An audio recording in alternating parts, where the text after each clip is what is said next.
जय हिंद दोस्तों, मैं सेबी पंजीकृत सलाहकार नहीं हूँ।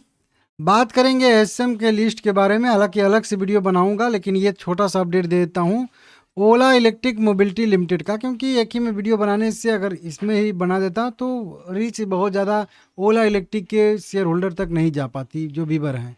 इसलिए अलग से इसकी छोटी वीडियो बना दे रहा हूँ। आज देखिए, इसका रिव्यू का डेट था, क्या था, 10 अप्रैल 2026 को यह शॉर्ट टर्म के लिस्ट में गया था, 10 तारीख को, ठीक है ना। आज इसका रिव्यू का डेट था, एक्टिव अभी भी है यहाँ पे, ठीक है ना। लेकिन अभी हम लोग देख रहे हैं यहाँ पे बाहर नहीं निकला है। क्यों? क्योंकि देखिए 10 तारीख से यहाँ पे कैलेंडर पे देखेंगे, 10 तारीख से अगर हम लोग देखेंगे तो लगभग 13 तारीख से एसएम की लिस्ट में गया है। तो लगभग यहाँ पे 1 2 3 4 5 6 दिन इसका कंप्लीट हो चुका है, लेकिन फिर भी शेयर बाहर नहीं आ रहा है। तो दिक्कत है, और इसका कारण भी मैं अभी देखा तो फिर मुझे समझ में आया कि हाँ यार, ये तो मैं देखा ही नहीं था, ठीक है ना।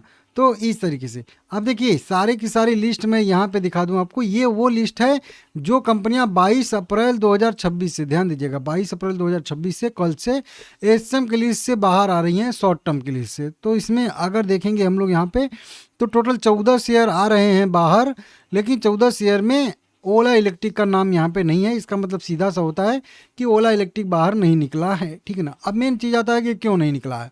तो उसका सबसे पहला कारण तो यही मुझे मिल रहा है कि वॉल्यूम अभी भी नहीं कम हुआ है इसमें।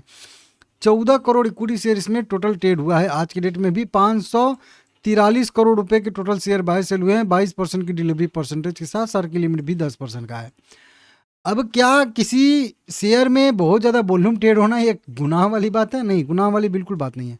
गुनाह वाली बात ये है, 2.5 करोड़ रुपए के शेयर 3:24 पे 21 अप्रैल को ट्रेड हुए हैं। 5 करोड़ रुपए के शेयर लगभग 13 लाख इक्विटी शेयर 15:18 पे ट्रेड हुए हैं 21 अप्रैल को। 2.5 करोड़ रुपए के लगभग 6.5 लाख इक्विटी शेयर 12:32 पे ट्रेड हुए हैं 21 अप्रैल को। ये सारा का सारा लास्ट डील, बल्क डील का डाटा दिखा रहा हूँ आप लोगों को, ठीक है ना। यहाँ पे देखिए 12 अप्रैल 2026 को, सॉरी 12:24 पे 21 अप्रैल को, ये एकदम डेट के साथ आप दिख रहे हो, दिख रहा है। थोड़ा सा अगर आप लोग क्वालिटी थोड़ा सा हाई करके देखेंगे, बढ़िया करके देखेंगे, तो ये सब आपको डेट ये खुद ही दिख जाएगा कि कब का डेट है, कितना क्वांटिटी बाय सेल हुआ है, कितना वैल्यू, ट्रेडेड प्राइस क्या है, एक्सचेंज क्या है, सब डाटा दिखता है, ठीक है ना। ये यहाँ पे 7.5 करोड़ 8 करोड़ रुपए के देखिए, यहाँ पे 20 लाख इक्विटी शेयर 12:22 पे ट्रेड हुए। इसको कहते हैं ऑपरेटिंग एक्टिविटी एक टाइप का, या फाइनेंशियल भाषा में कहें तो यहाँ पे लिख के देता है तो बल्क डील, ठीक है ना। बल्क डील मतलब बल्क में कोई ज़्यादा एक ही साथ क्वांटिटी बहुत ज़्यादा खरीद लो तो उसको बल्क में कहते हैं कि हाँ मैंने बल्क में ऑर्डर किया है। तो वही चीज़ नहीं होता है, वो चीज़ यहाँ पे वो मैं आप लोगों को बताया था कि 9 अप्रैल को 10 अप्रैल को बहुत सारी जो है बड़ी बड़ी लार्ज डील देखने के लिए मिली।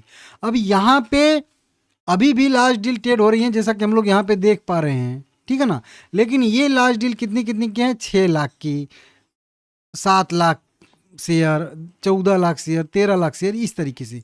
यहाँ पे जो नंबर आता है वो 2.5 करोड़, 3 करोड़, 7 करोड़ इक्विटी शेयर जब ट्रेड होते हैं तब आता है, ठीक है ना। मतलब जो 10 lakh 20 lakh equity share, 25 lakh equity share एक एक बार में ट्रेड हो रहा है, वो यहाँ पे बल्क डील में डाटा नहीं दिखा रहा है। लेकिन यहाँ पे डाटा हो रहा है, लार्ज डील ट्रेड हो रही है, लेकिन उसको बल्क डील में नहीं काउंट किया जा रहा है, समझ रहे हो आप लोग। लेकिन फिर भी ट्रेडिंग उसी टाइप की हो रही है, मतलब बड़ी बड़ी खरीदारी हो रही है अभी भी। क्योंकि जो मैं ये डाटा आपको दिखा रहा हूँ, जैसे कि मान लेते हैं 13 तारीख को जंप ट्रेडिंग ने बाय किया था 2.5 करोड़ इक्विटी शेयर, और फिर सेल भी कर दिया था 2.5 crore equity share same day में। अब इतनी बड़ी बड़ी लार्ज डील नहीं हो रही हैं, तो इसलिए अब 13 तारीख को एक ही यहाँ पे बल्क डील दिखा रहा है। लेकिन 13 तारीख को एक ही बल्क डील नहीं हुई थी, बहुत सारी लार्ज डील हुई थी, लेकिन बड़ी वाली सबसे यही वाली थी। तो जो बड़ी वाली 1 करोड़ 1.5 करोड़ 2 करोड़ वाली डील होती हैं वो यहाँ पे दिखाता है। तो इसका मतलब है कि लार्ज डील में अभी ट्रेडिंग हो रही है। देखिए सेबी का एक रूल अब कहता है कि ज़्यादा जो number of equity share, 25% equity share अगर ऊपर के 25 लोग ही अगर बाय कर लेते हैं, करते हैं कह लीजिए, या एवरेज उनका आता है, तो भी शेयर एसएम की लिस्ट से बाहर नहीं आता। इसको उदाहरण के तौर पे समझाता हूँ। किसी शेयर में मान लेते हैं कि 100 करोड़, करोड़ से मैं इसको इंडिकेट कर देना हूँ ताकि सही रहेगा। मान लेते हैं किसी कंपनी के 100 करोड़ इक्विटी शेयर प्रतिदिन के हिसाब से ट्रेड होते हैं, प्रतिदिन के हिसाब से ट्रेड होते हैं। इसका 25% कितना हुआ? 25 करोड़ इक्विटी शेयर। अब ये रूल कहता है कि 25 ऊपर के जो 25 लोग हैं, जो अब कोई तो होगा कि सबसे ज़्यादा इक्विटी शेयर ट्रेड करता होगा दिन भर में, कोई ना कोई तो होगा ही होगा ना।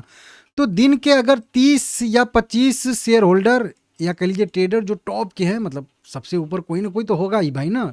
इक्विटी शेयर खरीद रहा है सभी लोग, दिन में जितने भी लोग बाय सेल करें, मान लेते हैं कि 10 लाख लोग या 5 लाख लोग जो है या 1 ही लाख लोग दिन भर में ट्रेडिंग किए होंगे इसमें, तो उसमें से 25 लोग तो सबसे ज़्यादा वाला कहीं ना कहीं होंगे ना।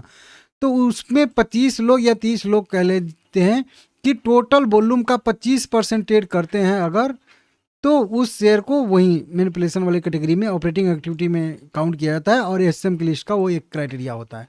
तो ये क्राइटेरिया अभी भी कंपनी फिल कर रही है। उसके बाद एक और क्राइटेरिया होती है, क्योंकि कई सारे क्राइटेरिया होते हैं कि पिछले 15 दिन में 50% या उससे प्लस की तेजी हुई होती है, तो ये भी एसएम की लिस्ट का एक क्राइटेरिया होता है। अगर किसी शेयर में 15 दिन में 50% का मोमेंटम आ जाता है और वॉल्यूम भी बढ़िया सा बढ़ा रहता है और उधर के साइड में लार्ज डील भी बहुत हो रही है, तो उसके वजह से भी एसएम की लिस्ट में शेयरों को डाल दिया जाता है। तो ये भी एक क्राइटेरिया जो कि है अभी फिल कर रहा है, क्योंकि अगर आप लोग देखोगे पिछले 2 वीक में, तो ये 2 वीक में लगभग अभी भी 60% 62% के बढ़त के साथ कारोबार करा, तो वो वाला भी क्राइटेरिया अभी फिल ही कर रहा है 50% वाली। तो इसके वजह से भी ये एसएम की लिस्ट में अभी भी शामिल है। यहाँ से मैं बोला था आप लोगों को कि अगर 34 रुपये तक एक रिट्रेसमेंट दिखा देता है तो ये एसएम की लिस्ट से ये बाहर आ सकता है, ऐसी संभावना है। लेकिन नहीं आया, ऊपर ही सस्टेन करके रखा था, तो इसके वजह से एसएम की लिस्ट से बाहर नहीं आ रहा है। लेकिन ठीक है, जरूरी भी नहीं है कि नीचे आए एसएम की लिस्ट से बाहर हो। एसएम की लिस्ट में रहने के बावजूद भी शेयर मोमेंटम करते हैं, तो जरूरी नहीं है कि बाहर आएगा। गिरावट अगर हो के बाहर आए तो फिर क्या ही बात है, मतलब उससे अच्छा है कि गिरावट आए ही ना, एसएम के लिए से मत बाहर आओ, बढ़ते ही रहो, ठीक है ना। तो ठीक है, 45 रुपये पर रेजिस्टेंस है, उसके बाद 55 रुपये पर रेजिस्टेंस है। देखिए थोड़ा बहुत ऐसा व्यू लग रहा है कि थोड़ा बहुत फिर से 34 रुपये के आसपास आने की कोशिश करेगा। मार्केट बिल्कुल मूड में है, लेकिन फिर भी 2-3 दिन से मतलब प्रॉफिट बुकिंग आ रही है, तो लोग थोड़ा सा अब जो है 1-2 हफ्ते मतलब एक इंतज़ार किए थे मोमेंटम के लिए। जब सेकेंड टाइम मोमेंटम फेल हुआ था ये ग्रीन वाली कैंडल पे 17 अप्रैल को, तो अब लोग थोड़ा सा प्रॉफिट बुकिंग कर रहे हैं, क्योंकि जैसे मुझे आभास हो रहा है कि 34 रुपये तक आएगा। इस तरीके से बहुत सारे इंट्रा ट्रेडिंग करने वाले होते हैं, स्विंग ट्रेडिंग करने वाले वीकली वाले होते हैं, तो वो लोग थोड़ा सा, उनके लिए 5% 7% बहुत हो जाता है, तो वो थोड़ा सा प्रॉफिट बुकिंग करेंगे ही करेंगे। उनको दिख रहा है कि शायद 34 रुपये या फिर अगर जुगाड़ धरेगा 30 रुपये तक भी जाए तो वो प्रॉफिट बुकिंग करना उनका बनता ही है। तो वही चीज़ यहाँ पे हो रही है। बाकी ठीक है, शेयर मजबूत है अभी फिलहाल में, और पॉजिटिव कोई अपडेट आता है तो तेजी आने की संभावना बनी है। मार्केट भी सपोर्ट दे ही रहा है, तो देखते हैं, ठीक है ना। आपको क्या लग रहा है कमेंट करके ज़रूर बताइएगा।